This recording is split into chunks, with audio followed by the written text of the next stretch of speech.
नमस्कार, एनडीटीवी मध्य प्रदेश छत्तीसगढ़ देख रहे हैं आप। मैं हूं अमृत तिवारी। बालाघाट से अहम खबर है। नक्सलियों के साथ मुठभेड़ से जुड़ा अपडेट सामने आया है।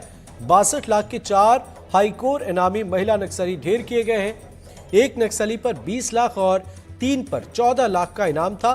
जंगलों में सर्चिंग के दौरान सुरक्षा बलों को मिली चौथी बॉडी। महिला नक्सलियों से भारी मात्रा में हथियार भी बरामद हुए। ये खास खबर, खास तस्वीरें बालाघाट की, जहां नक्सलियों के साथ मुठभेड़ से जुड़े मामले में अपडेट सामने आया है। कल जो नक्सली इनकाउंटर हुआ जिसमें 4 हार्डकोर नक्सली मारी गई हैं, हमारे साथ बालाघाट जिले के आईजी हैं। आईजी साहब, बताएं कल की घटना। ये हमें सूपखार के जंगल में, एक रोंदा जंगल है, वहाँ खबर मिली थी नक्सलियों के आने की। तो हमने हमारी होक टीम को रवाना किया।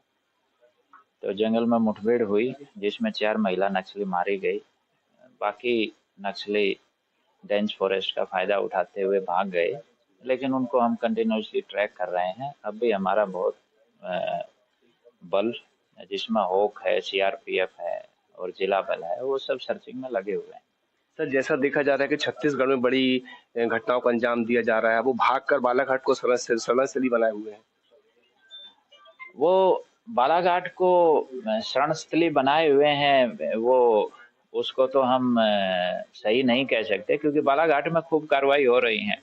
हाँ, तो बालाघाट भी उनके लिए सुरक्षित नहीं बचा है। लेकिन हाँ, इस बारे में हम अलर्ट हैं कि भाई छत्तीसगढ़ में जो बड़े बड़े एनकाउंटर हो रहे हैं, तो हो सकता है कुछ वहां से काडर इधर मुंह करे, लेकिन उसके बारे में हम फुली अलर्ट हैं। तो सर, ये भी सर्चिंग जारी है वहाँ पे? बिल्कुल सर्चिंग जारी है। और फिर कुछ आशंका है? अभी तो कंटिन्यूसली ट्रैक कर रहे हैं, देखो क्या निकलता है सर्चिंग में। पुलिस के हौसले काफी ऊपर है। रुपेश श्रीवास्तव, एनडीटीवी, बालाघाट। तो इस खबर पर तमाम अपडेट के साथ हमारे सहयोगी रुपेश श्रीवास्तव जुड़ गए। रुपेश, बताएं क्या है अपडेट? देखिए, कल एक इनकाउंटर हुआ था सूपखार के पास में, गढ़ी थाना अंतर्गत आता है। और जैसा बता दें कि पुलिस को इनपुट मिला था कि वहां पर नक्सलियों का आवाजाही बनी हुई है, जिस पर पुलिस फोर्स वहां पर सर्चिंग कर रही थी। तो कल दोपहर में दोनों का आमना सामना हुआ, जिस पर नक्सलियों ने पुलिस पार्टी पर गोलियां चलाई और पुलिस पार्टी ने जवाबी कार्रवाई करते हुए गोलीबारी की, जिसमें पहले 3 महिला नक्सलियों का शव बरामद हुआ था। लेकिन थोड़ी देर बाद सर्चिंग के दौरान चौथी महिला नक्सली की शव बरामद हुआ है। आपको बता दूं कि यह चारों महिलाएं हार्डकोर नक्सली हैं, जिनमें पहली है आशा, ये दक्षिण बैहर की रहने वाली है और ये कमांडर है भोरम देव एरिया कमेटी की, जिस पर करीब 20 लाख का इनाम घोषित है। दूसरी शीला है, जो एसीएम कमेटी की मेंबर है और इन पर भी 14 लाख का है। तीसरी रंजीता है और चौथी लक्ष्य। ये दोनों भी एसीएम कमेटी की है और 14 लाख के इनामी नक्सली हैं। बिल्कुल। रुपेश, कैंप से कितनी दूरी पर एक्शन लिया गया और इस इलाके में जरा प्रशासन के एक्शन के बारे में बताएं संक्षेप में। देखिए, ये घना जंगल है, घने जंगल का छत्तीसगढ़ बॉर्डर लगा हुआ है। नक्सली जैसे कोई घटना छत्तीसगढ़ में कारित करके मध्य प्रदेश की सीमा पर तटीय क्षेत्र जंगलों में ये अपना डेरा बसाते हैं। उसी दौरान पुलिस को इनपुट मिला और उस पर यह कार्रवाई की गई और ये देर शाम तक कल ये कार्रवाई चलती रही। बिल्कुल, नजर बनाए रखें आप, आगे भी आपसे अपडेट लेंगे। बहुत बहुत शुक्रिया। इधर छतरपुर से एक दुकानदार की पिटाई का वीडियो सामने आया है। वीडियो में 3 पुलिसकर्मी एक दुकानदार की पिटाई करते नजर आ रहे हैं। वीडियो छतरपुर बस स्टैंड का बताया जा रहा है कि दुकान बंद करने की बात पर पुलिसकर्मियों और दुकानदार के बीच बहस हुई थी और इसी दौरान पुलिसकर्मियों ने दुकानदार को पीट दिया। उसे बाइक पर बैठाकर थाने ले गए। इस मामले में थाना प्रभारी अरविंद कुजूर ने बताया कि दुकान बंद करने की बात पर दुकानदार बहस कर रहा था। उसे थाने ले जाकर समझाया गया। बाद में समझाने के बाद उसे छोड़ दिया गया। वो तस्वीरें हम आपको दिखा रहे हैं। छतरपुर की ये तस्वीर है। पिटाई की एक तस्वीर सामने आई है। हालांकि प्रशासन का दावा है कि ना समझने के बाद जब दुकानदार को समझाया गया और वो नहीं समझा तो उसे लेकर थाने गए, समझाया और उसके बाद छोड़ दिया। लेकिन इन तमाम दावों के बीच ये तस्वीरें कई सवाल खड़े करती हैं।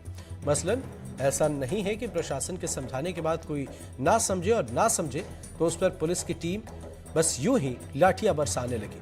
ये तस्वीरें कई सवाल खड़े करती हैं। आला अधिकारियों के सामने कई सवाल खड़े हो रहे हैं। जिस खाकी से सुरक्षित महसूस करना चाहिए था, उस खाकी ने अगर समाज के बीच दहशत पैदा कर दिया है तो वाकई ये आला अधिकारियों के लिए, महकमे के लिए एक बड़ा सवाल है, एक गंभीर सवाल है कि आम लोग आखिर जाएंगे तो किसके पास जाएंगे, किससे मदद मांगेंगे।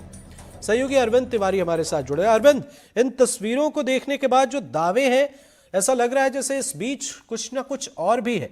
क्या है ये पूरा मामला? छतरपुर पुलिस की दमंगई है ये मामला है कि ये लोग जो दुकानदार हैं वो अपनी दुकान समय से बंद कर रहे थे, लेकिन ये कह रहे थे कि आप तत्काल दुकान बंद करिए, नहीं तो हम आपको जबरन दुकान बंद कर देंगे। लेकिन वो कह रहे थे कि जैसे 10 बजे का टाइम है, मैं 10 बजे दुकान बंद कर दूंगा, लेकिन ये 9 बजे दुकान बंद करवा रहे। ये सिर्फ पुलिस की बहुत ज्यादा दमंगई है। इस प्रकार के एक मामला नहीं है, कई मामला है। ये तो वीडियो बन गया है तो ये ओपन हो गया है। पहले कुछ मामले तो ओपन ही नहीं हो पाए हैं। जिस प्रकार से पुलिस के दबाव में छतरपुर जिले में लोग परेशान हो रहे हैं और पुलिस उनके साथ निश्चित तौर पर कई बड़े सवाल खड़े हो रहे हैं। अरविंद, नजर बनाए रखे आप, आगे भी आपसे अपडेट लेंगे। इधर भिंड के उमरी टोल प्लाजा में गुंडागर्दी करने वाले बदमाशों की पहचान कर ली गई है। पुलिस ने सीसीटीवी के आधार पर तोड़फोड़ करने वालों की पहचान की है। हमलावर रौन, मिहोना और मछंड के रहने वाले बताए जा रहे हैं। पुलिस ने बताया कि घटना को अंजाम देने के बाद बदमाश कुंभ में स्नान करने गए। इन बदमाशों को पकड़ने के लिए यूपी के लिए टीमें रवाना की गई हैं। 5 दिन पहले टोल टैक्स नहीं देने की बात पर अड़े बदमाशों ने एक टोल कर्मचारी को गोली मारकर घायल कर दिया था। साथ ही बचाने आए लाइनमैन की भी पिटाई कर दी थी। सहयोगी दिलीप सोनी जुड़ गए हमारे साथ। दिलीप, बताएं क्या है ये पूरा मामला?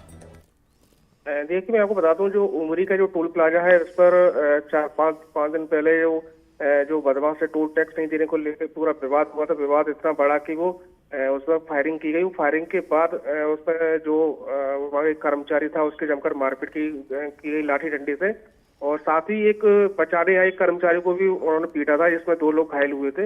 हालांकि इस घटना के बाद पुलिस ने जो सीसीटीवी जो कैमरे जो वायरल हुआ था, उसके आधार पर जो आरोपी हैं उनको चिन्हित कर लिया गया। तो जो बताया जा रहा है कि जो आरोपी हैं उत्तर प्रदेश की तरफ भाग गए हैं और वो बता रहे कुंभ नहाने के लिए गए हैं। हालांकि इस सूचना पर जो पुलिस है जो अपनी 3 जो टीम है वो गठित कर दी गई है और जो उनको आरोपी की तलाश में जुटी हुई है। और पुलिस का कहना है कि जो आरोपी हैं जो मछंड, भिंड के मछंड, मेहोना और रोन के रहने वाले हैं, और जो आरोपी हैं उनको जल्द से गिरफ्तार किया जाएगा।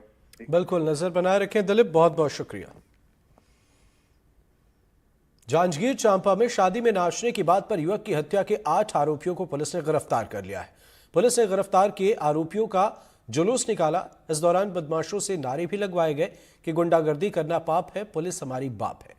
चांपा थाना क्षेत्र में बारात में डांस की बात पर 2 गुटों में विवाद हुआ था और इस दौरान आरोपी मनोज ने अपने साथियों के साथ मिलकर 2 युवकों पर चाकू से हमला कर दिया था, जिसमें से एक की मौत हो गई जबकि दूसरा गंभीर रूप से घायल।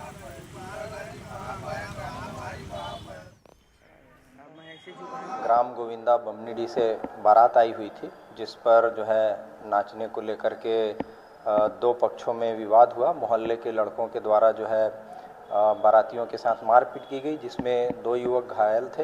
एक युवक की जो है इलाज के दौरान मृत्यु हो गई। इसमें चांपा पुलिस के द्वारा तत्काल जो है गंभीर धाराओं में अपराध दर्ज किया गया था और मृत्यु के पश्चात उसमें हत्या की भी धारा जोड़ी गई है और सभी आरोपियों को पुलिस ने जो है गिरफ्तार किया है।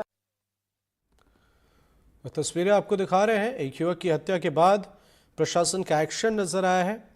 जांजगीर चांपा की ये तस्वीर है और मामले में अपडेट सामने आ रहे हैं।